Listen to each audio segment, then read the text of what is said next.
When Finding Nemo came out, people went nuts. They were in love with this movie. They love the characters, they love the underwater world, they love the colors, they love the story. People absolutely fell in love with it.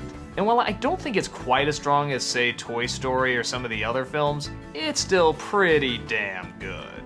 What's the premise? We have a clownfish played by Albert Brooks. He sadly lost his wife and all of his children to a nasty predator. That is, all except for one child, the one that he calls Nemo. Because of his loss, he's overprotective of Nemo and wants to be sure that nothing ever happens to him. What a shock, something happens to him. Nemo is taken away by a scuba diver and put in a little fish tank in a dentist's office. In Australia of all places, that's a unique location. So of course his father is on an endless quest to find his son. Along the way, he comes across a fish named Dory, played by Ellen DeGeneres. She has a fun gimmick of having short-term memory loss, which you would think very quickly would get old, but they work it in pretty cleverly. It gets big laughs and people really seem to enjoy it, and I enjoyed it too.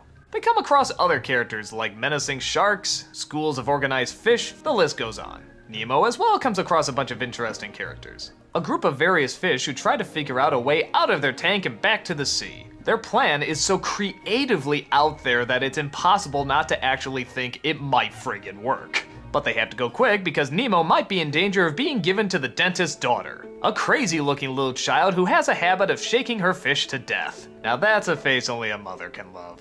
Finding Nemo has a solid story and some solid characters. I think this one plays up the drama even more than the previous Pixar films. It took a few more chances with what it could get away with and just how serious it could take itself.